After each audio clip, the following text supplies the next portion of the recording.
Odhiambo machielo majaber marwaki ni machiegni mar yudo weche wa manyien. Weche manyien mag ang'ich welo en odhiambo mar chieng' tich adek dwe ndalo 28 dwe mar 9 2022. Wan gi mathoth ma waiko ni odhiambo ni nyakwa Ramogi ne jogo ma kao hola mag simu e yor Fuliza. Fungruok nitie kaluwore kod romo manobedie gi jatend piny Kenya William Ruto kod joma tiyo sectors mag weche mag ohala. Mago mag hola mag bengi kata hola mag bengi.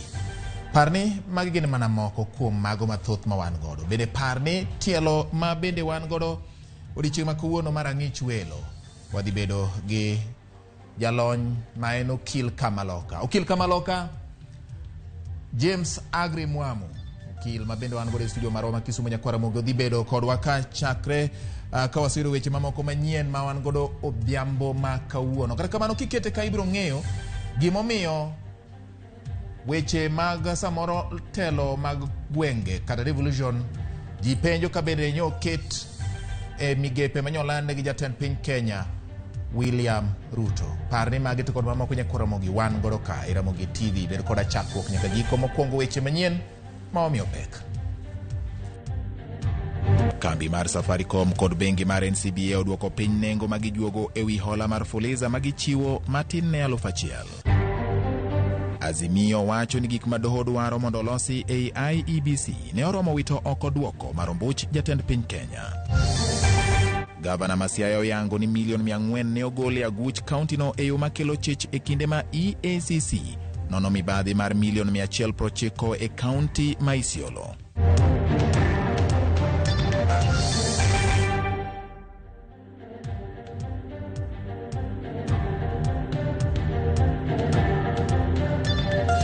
Arwakini machiegni nyakwa Ramogi bed koda chakruok nyaka giko mar weche manyien. Bende par ni nyalo ndikonwa e namba 360 mano namba marwa mar ote machuok kaachiel kod bende tudori kodwa e lai mar tudruok mag oganda kata social media. Facebook page en Ramogi TV Kenya. Bende yudowa e Twitter handle mara en @GeorgeBati_.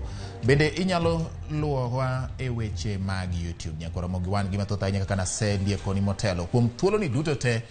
Jaloko marwa iluongo ni Elizabeth Otieno. An nyinga George Bati.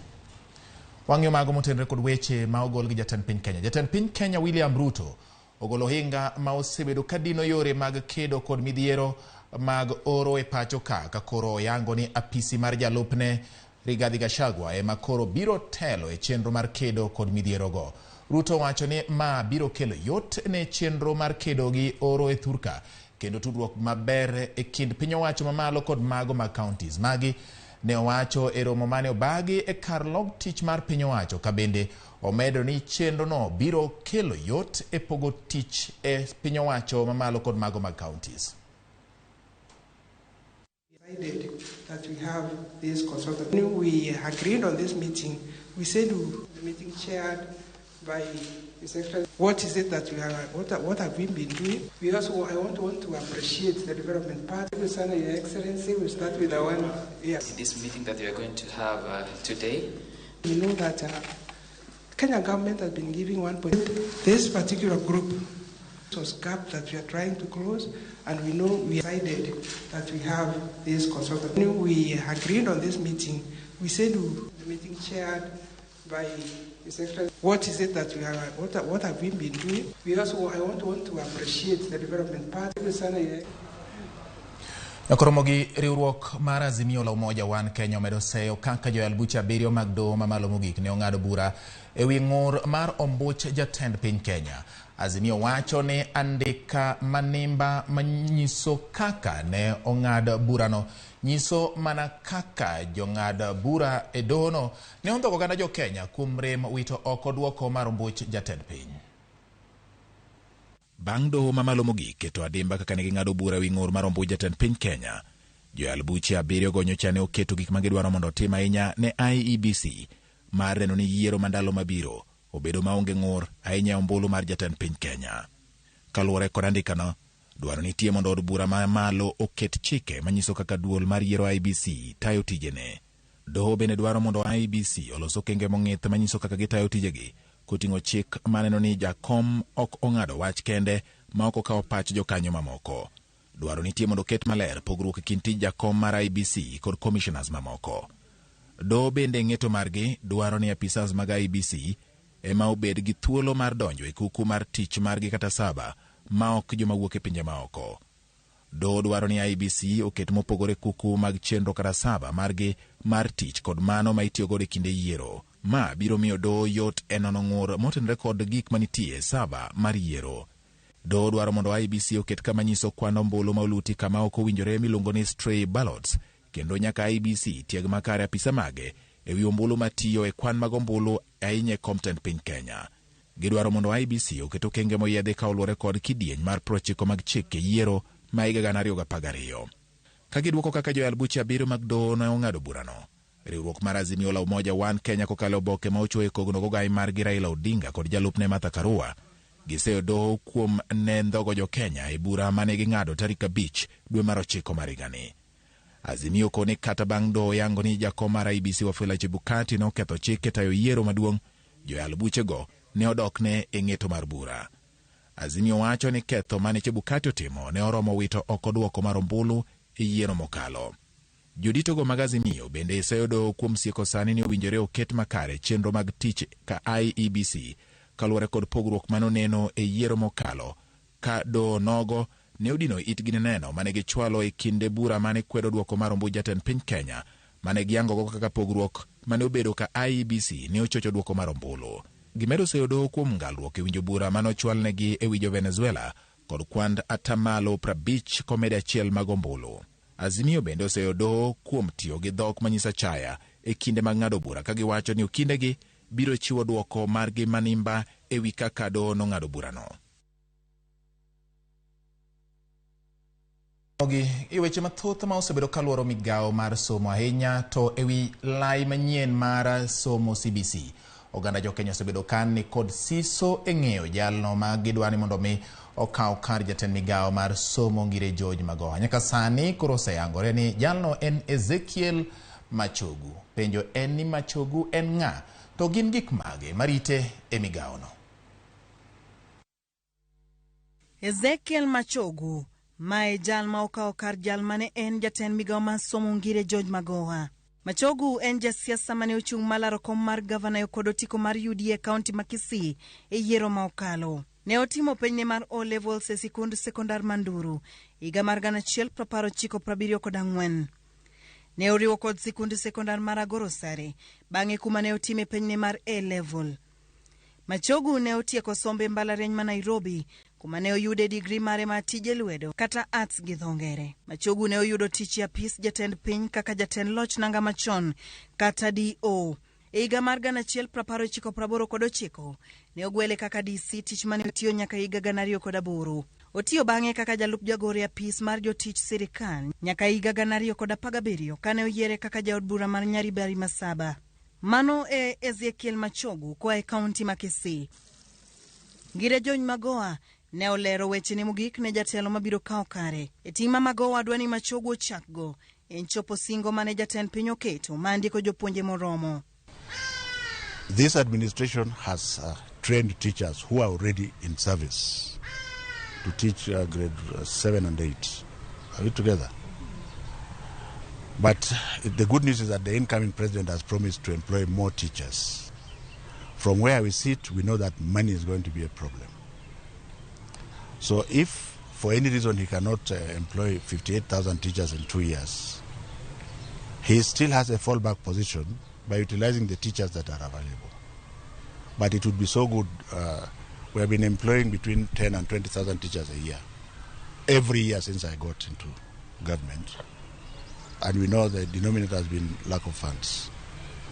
So in the event that cash flow is a problem, I think it is better to continue to train the teachers the way we have been continuing to train them. Kopogore kon ndiko jopuonje ting e wilai manyien ma somo ma CBC ka telo odhi wite oko kose. Kaluwore gi twak ma jatend piny Kenya e odiechienge ma chamo muma ewi loso aput mabiro twak ewi somo mak gungu koro kawo luth ma telo ni aput kendo neno ni winjruok obetie manyalo konyo dhiro chenro mag somo e pacho kae. Neno ni somo mag mbalariany ma pacho ka odok e wang'e kokale chwalo omenda ne mbalariany go. Ting' mar rwako jopuonjre mag junior secondary kod klas 9 duto dwe mar achiel gite gin weche madongo manie mbele machogu e kinde ma ka otelo koa kuom magowa. Bende moko kuom oganda urwake kaka jal mabiro tiyo e yo makare. Wenye wamechaguliwa hawana ujuzi sana. Sasa manaibu wao wajaribu aweke wenye wako na ujuzi na tajriba kwa hizo wizara. Kama nafasi nyingine yaweza patikana kama sisi wa Kisii tupatie, kwa maana watu ni wengi ambayo watakusaidia, wasaidie nchi yetu iendelee mbele. Tungeomba sana sisi kama wa Kisii utupatie mtu wa nguvu kama Matiang'i sekta ya interior security. The current president William Ruto angalie wale ambao wako na cases ambao let's say ni court cases, asikubali wapatie uongozi because hii country tunataka genuine cases na tunataka watu ambao watachukua hii nchi for the next 10 years tukue mahali fulani. Kama goa tokoni duto biro nyalore mana kama chogo wuok maneno ni gik matimore sikunde eno wuono neno ok bet marito wacha winjo. Ramogi ka were gi mag motenore kod weche mag somo koro wadonje weche ma otenore kod hola. Oganda maka hola ma ichiwe yore mag ong'we yamo ma ong'ere kaka Fuliza koro yudo fuong'ruok matin bang' kembe machiwo hola go golo omenda ma gijuogo pile ka pile wi hola matin ya Sh1,000 ka chudo gi otim e thuolo mar ndalo adek. Safaricom, bengi mar KCB kod NCBA bende kawuono lando ne jogo maka hola matin Sh1,000 koro odwoknegi omenda ma ijuogo gi pile ka pile kod atamalo 50 bang' odiechieng' mar adek mar gowino. Mana kaka Edwin Okoth leronwa jatend piny Kenya William Ruto ne oyuoro e nyasino kendo puoyo kang' makamano kaka achiel kuom yore mag duoko pek mar ngima piny ne oganda jo Kenya. E nyasi manoywore kod jotend piny owacho mawuok e migepe mopogore opogore, kambi mar Safaricom mane ochako hola mar Fuliza higa mar 2019 ne olando ni chakore dwe mar 10 higani jogowi biro yudo fuong'ruok mar atamalo 50 e omenda ma ijuogo gi odiechieng' ka odiechieng' ma gine gi gowi, okang' ma igeno ni biro medo yot ne oganda maromo milion 1.7 makawo hola mar Fuliza pile ka pile. Beginning 1st of October, together with our partners NCBA and KCB, we are further building on our Fuliza partnership to empower more Kenyans with even more affordable access to credit.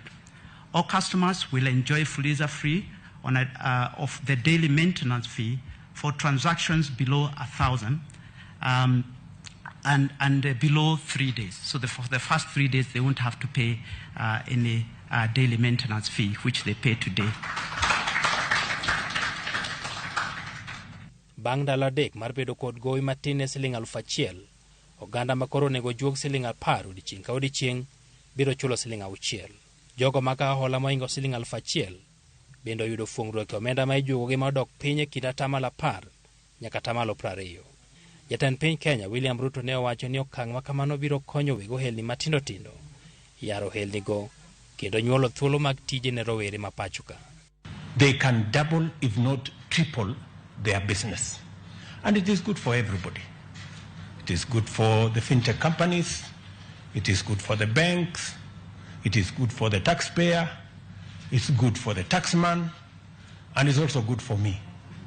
So I think we can have a win-win. I think it's good. We're going to have a win-win arrangement. Ruto bende ne omedo ni piny owacho ikore mar tiyo kod omenda mane otiso ni Hustlers Fund e keto kumba ne kembe matindo tindo mabiro kawo hola machalo kaka Fuliza mondo duok piny nyenyo ma ijuogogi. The assignment Eliud Owalo and my good friend Professor Njuguna will have is to structure with yourselves the Hustler Fund. We are ready to commit public resources to underwrite some of the risks so that chamas, cooperatives, SACCOs can access credit at single-digit interest rate. Governor mar bengi maduong' CBK Patrick Njoroge ne osiemo kembe machiwo hola mondo we tiyo kod yore maroko jogo magimiyo hola ka chudo leo. As you know, Your Excellency, on the 17th of this month, we began firmly regulating the digital credit providers that have been a problem in this country. So all that business of them calling you or calling, let's say, a customer, a borrower, and demanding that the payment be done using unethical means, that is a thing of the past. Kata kamano, joka Fuliza to pod biro chula tamala chiel ma ijuoge wi hola ma omigi, kata ka gikawo matin siling 1,000. Joko ma ok oduoko gowi bang' ndalo 30 bidok be yiene gikawo Fuliza kendo, mana kaka osebedo ndalo mosekalo. Oganda ne okawo hola maromo siling bilion 578 kokalo Fuliza higa mokalo. Kamano en siling bilion 1.5 pile ka pile. Edwin Okoth, Ramogi TV, Nairobi.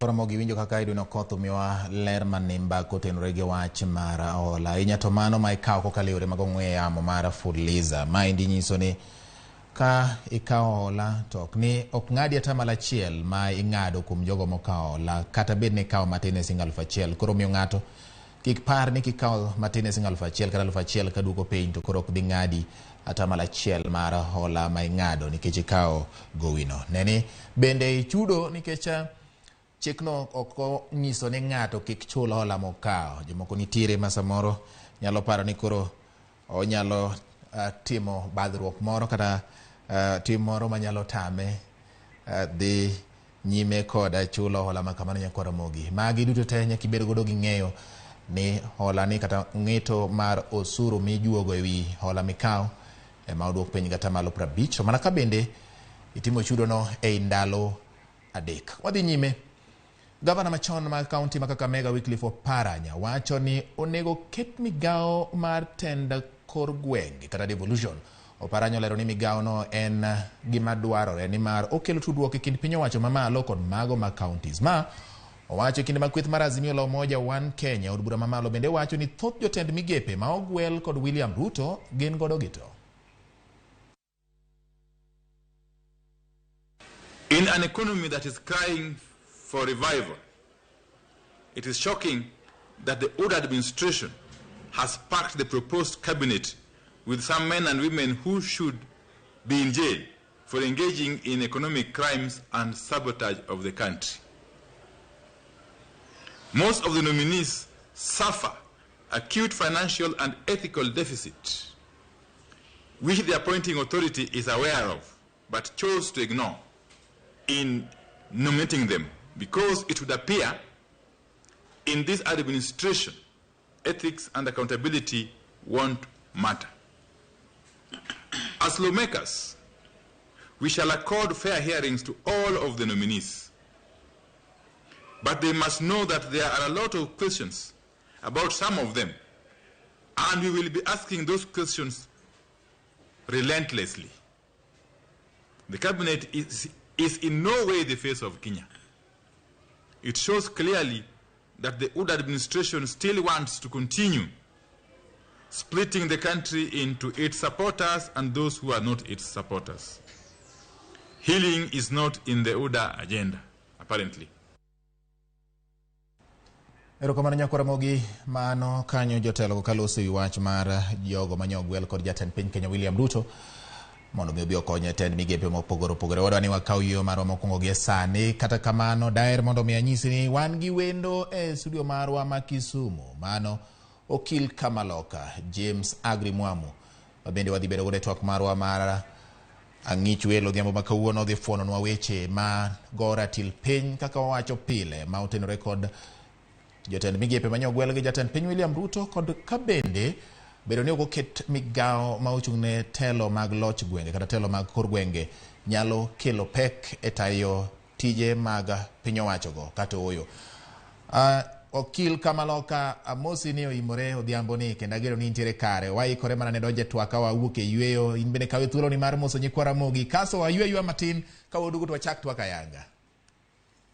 Erokamano kuom luonga e studio ma kawuono. Amoso Nyako Ramogi no imore uru. Erokamano ahinya okil Kamaloka. Mano mana ma kionjo kata nyoonjo nikech ka waduogo to korko wadonje kuku mar wacho miyo Nyako Ramogi kik idhi mabor kete mana ka. Erokamano.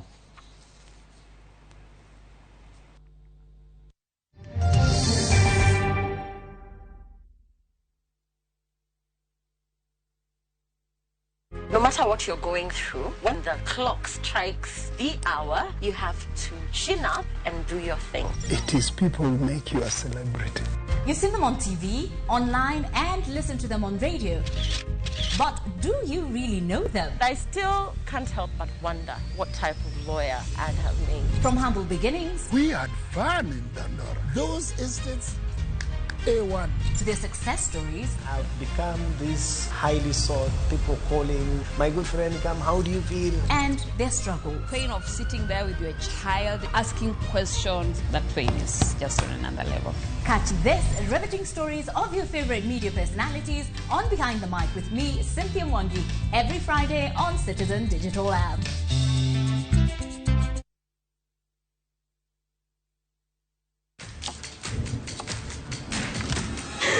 Have doodles taken over your home?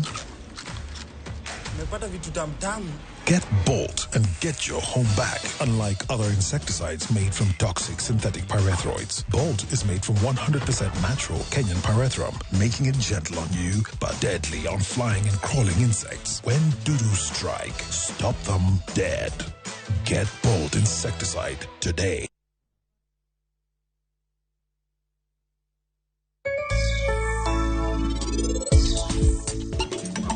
Mbata nyalo toko diriyo higa. Awendo to nyalo nyola to kata dweche 6 mfululizo. Winy machal kamagi kaka mbata kod awendo gin winy ma ok ji mang'eny ni kodgi. Kwang'iyo winy machal kamagi gin winy ma bechgi ni malo. Deal ni deal. Dial star 334 hash. Ebu tuma za lashes. Unajamina poverty. Tume social distance. Make chaguo smarter on voice, data, and now on Airtel Money. Airtel, the most affordable network. Mashabiki chungu nzima wanaendelea kushinda bonuses nonono kwa Shabiki Jackpot Mbao. Kwa majina naitwa Peter Masinde, nimeshinda 1 million kwa Jackpot Mbao bonus. Nimefurahi sana kwa kushinda hii bonus. Hii pesa nitaitumia kwa kununua shamba na kulipia watoto school fees. Na wahimiza wagazi wa Busia waendelee kushiriki hii kitu, si ya uongo, ni kitu ya ukweli. Bonuses are for 10, 11, and 12 correct predictions. Join the bonus movement. Cheza Shabiki Jackpot Mbao kwa kutuma neno SJM kwa 29063 na huenda ukajishindia zaidi ya shilingi milioni 20 kila wiki. Shabiki Jackpot Mbao, the easiest jackpot in Kenya. Not for persons under the age of 18. Betting can be addictive. Play responsibly. Shabiki.com is authorized and regulated by the BCLB. License number 416.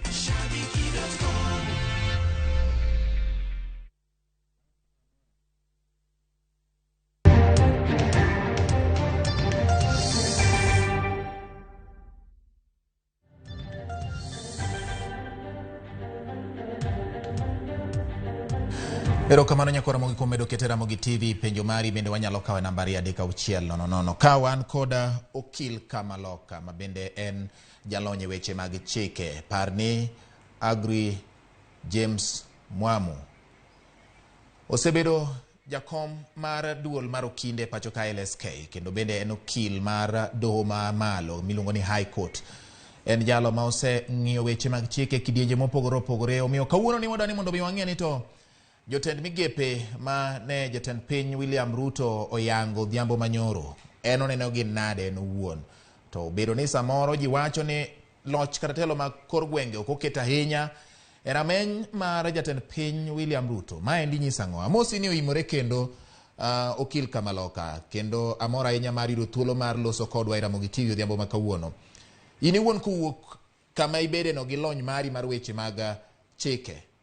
Ang'o mineno kuom ji 22 manyo ogwel gi jatend piny William Ruto e lemo mag tend migepe? Ang'o minyalo wacho kuom gi kiriwo giminyalo wacho achiel motenore gi weche mag gwelo no? Erokamano akinda chaka moso nyikwa Ramogi ni oimore uru. Nitie gik ma anene cabinet kanyo. Aneno ka jomoko man chosetere court man gi weche mag mibadhi. oyiero gin karibu apani ji abich. Moro ne wach ni otere kot nokwalo, moro nego ng'ato, moro be nouro seriembo ne weche mag kuo, kendo chako kete cabinet kendo. To mar ariyo nowacho ne joma mine ni koyudo loch to ka cabinet gin 22 gin odhi omiyo gi 11 to miyo gi 7 kende. Nitie jo mine moko 3 manyo luongo ni advisors. Advisors ka gin cabinet, ginyal bedo cabinet nikech cabinet nyaka bed mana ji 22 kende. Gin ginyalo mana advice to gibedo oko, chulo gi be ok nyal chulo gi pes cabinet nikech court biro penji ni to pesa midwa chulo jogi gin jo mage midwa chulo gi to gin cabinet members. Then mar adek be aneno ka ministries mantie gi gin ahinya, mantie gi nueng'o mang'eny ahinya kuonde biro tere pesa mang'eny machalo energy, otero thurgi roads and public works, otero thurgi cooperative kamidhi kete hustler fund ma billion otemenewa be otero thurgi. To be gima achaka neno kanyo, ing'eni Uhuru Kenyatta jothurwa konde wan nomiyowa ministries 3, ne ande wan gi foreign affairs, ne wan gi ministry ma onge gi portfolio matiende ni onge gima timo, tapano ndika iye kanyo, to be ne wan gi ministry mar education. Koro eto sano miyo achiel kende kata nyojo kwagone kura kamano, to na paro ni Nyanza ka no nyalo jiwe lwete omiwa kata mana ministries moko 3 kata 4. Nikech kisebedo president to in president maji duto, onge giminyalo kokinyalo wacho ni jogo kamiyo ministry mang'eny kama nikech ne ogegona kura, nikech in koro in president mar oganda duto kochakore Lokichogio nyaka Busia. All right. Okil miwa wach kotenore kod gima nyalo timore e od bura mamalo kata parliament e kinde makoro nyingegi ibiro ter. Nitiere moko magin jo siasa mabende gin jok manoyier. Gie sani nyocha jatend piny ywak ni noyudo ka agulu mar omenda mar piny owacho dwaduono odhi timo nade mar mondo mi ji ochak doge yiero adundo e kuonde manogwelo jochung kata jogi mancha gi yiero e lemo mag jotend migepe. Ing'eni mae be gima nyocho tamo wanga nikech kiwacho ni Kenya onge gi pesa, aido kindi chake yiero joma jopiny oseyiero motere parliament kele cabinet. Ting'eni king'iyo constitution ne dwaro ga ni kiyiero ji tiyiero joma kisungu wacho ni technocrats, jok manigi lony e tijegi. Kidwa kao ministry of energy tero ng'ama ong'eyo, ministry of education kaka Magoha nitie ministry of education kanyo ka professor, to gi joma chalo kamano. Mane gima ne constitution wacho, emomiyo constitution ne wacho ni ka isebedo member of parliament ok inyal bedo member of parliament kucho aito chaki dogi bedie cabinet. To oseyiero politicians ing'eni en tije politics. Politicians mang'eny mokele cabinet gi gin aparo nokelgi nikech 2027 be jaker apane dwa ringo mondo gikonye tich, gidhi e kor gweng', gilosne gi ji. Ning'eni wan nyoche ugolwa kucho to oketwa ka. Yes. To aparo ni ka ji nying gi otere parliament nyaka chungusa jogi nikech gima timore ni kikawo ng'ama nyocha omaki mosetere court nonego ng'ato, aito iore Washington DC ni en modhi dwaro ni pesa. Wasunge ka koro chako ng'iyo to ma ok ng'ama no bed accused, ok en tim maber. Ing'eni chik wacho ni ng'ato ka ng'ato kidhi e court to ok nyal dwari gi ketho mana ka court osewacho ni jaketho, lakini ka koro offices mag public gi maji bede ma jopiny yieri, iparo ni ka koro oseyiere kaka mama ma nyocha otere court gi wach nek, iwuok gi Land Rover mar ang'ongo mondik ni GK, idhi e court kaka accused person to complainant be nitie kanyo, to DPP ma prosecute case ni be ubet gi sirikal achiel be timore. Ing'eni gin gik mogondore ma ok ber. Mae gino parliament nitie kuonde ma parliament koro nyaka chek mawacho ni yawa ka ng'ato nigi case e court, odhi motie case no mondi, kosetieko koro kobi obed minister. All right. Taparo ni kama ne watime makosa ne 2013 ka ker gi jalup ne 2013 noter ICC aito court no yiene gini nikech pok otimo kamano kae mane koth ochako goyewa. Okay. Okil Kamalo kaka watieko mana gi second matin kende. Nyiswa ni to wi wach mar bedo ni onge migawo moketi machiel kachiel, telo mag devolution kata loch kata ten gwenge. Maendi nyalo keto chenro mag devolution kata telo mag kor gwenge gi kama chalo nade king'iye mana ka watieko. Abane devolution kane wachako ka piny no mane watimo transition, devolution ne ministry ne important. To sani ngeni counties gi osedongo, wang'e kaka ioro pesa, kaka everything timore. Mano kapar ni en gima duong' ahinya ni Ministry of Devolution okochiw. To be king'iyo gine specifications mag Musalia Mudavadi, Prime Secretary. Gini onge constitution onge gimoro ni Prime Secretary. Prime Secretary. Wach moro momi Mudavadi ni en coordination of all government activities. Government activities go include nyaka devolution. Aparo ni kanyo Mudavadi ma chalo kaka Prime Minister ni ema biro bedo ka tiyo wach devolution. Okokete specifically kamano, lakini anaparo ni okobi tamo counties mondo ti ge national government nikech nyaka never pass constitution sani and mano was 2010.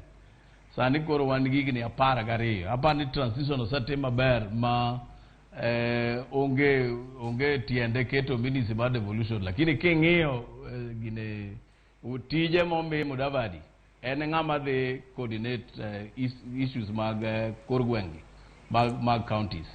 Erokamano nya okil Kamalo ka James Agri Mwamu kuom yudo thuolo mar loso gi Ramogi TV. Ahinya to gi nyikwa Ramogi mabedo chiko itgi ka giwinjo mondo mi wafone gi weche motenore kod gwelo mar jotend migepe manyotim gi jatend piny William Ruto kachiel kod weche motenore gi migawo mar tend gwenge. Erokamano kuom riwori kodwa kendo wang'iyo koro mago motenore kod gimiwacho chien motenore gi wach mar lemo momi Musalia Mudavadi ewi okang' makamano. Erokamano kuom tiyudo thuolo mari mar twak gi nyikwa Ramogi Ajwang'. Nyakwa Ramogi wadhi nyime kod weche motenore kod wach mabende iwinjo ka okil owacho mogik.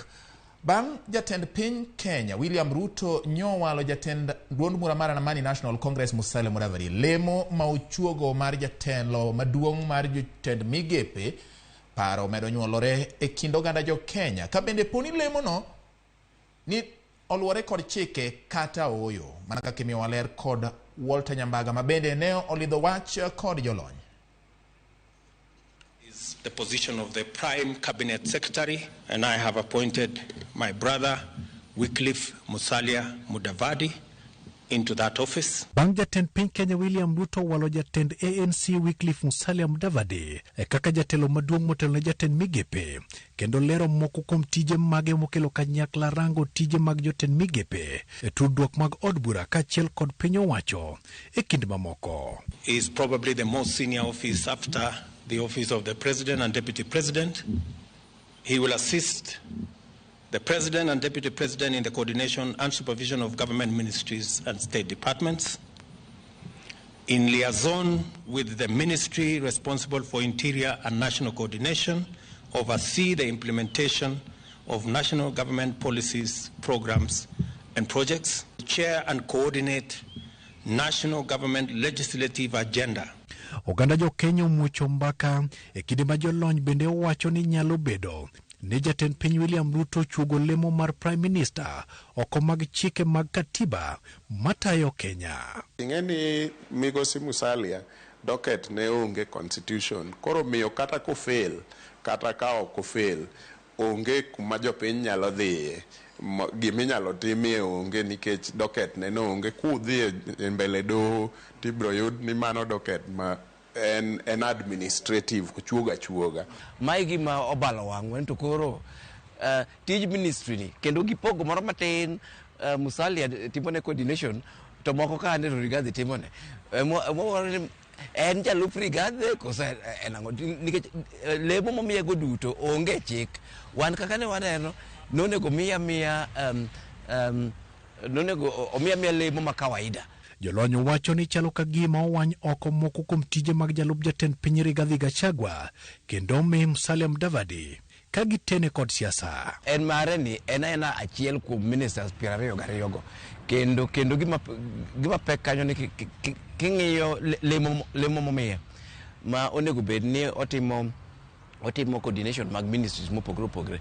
Mano e tij jalup ker Rigathi, en monego bed otimo coordination. Docket machielo ma bendo pog gik moko tere en mar jalup mar president, ma en tich ne koro biro bedo ahinya manie constitution, en chairing the IBEC committee. Bende nitiere midhiero ma okang' kod jatend piny William Ruto ni godo. Obe wapenjo to jalup sirkal wuon to paro nadi e wachni, nikech nenre ni ker neno ni tije ma kawaida ma chik Kenya omiyo jalup president to kod tije ma kawaida ma jalup president timono, nenre ni ker neno ni tije go ng'eny mohingo jalup, tije go ng'eny mohingo Rigathi, ema kendo koro okelo Musalia kayo ndusne matin. Aparo ni mano e achiel kuom challenges bende ma koro wadwa bedogo, nikech aneno ka migepe ka moko oter e docket ma oket ne chief minister ma en Migosi Musalia. Ker nonego lwal wachi kako okete no, en ker, en gi jalup ker, tije jalup ker duto, nitie chikwa mar constitution to kendo nitie legislation. Walter Nyambaga, Ramogi TV, Nairobi.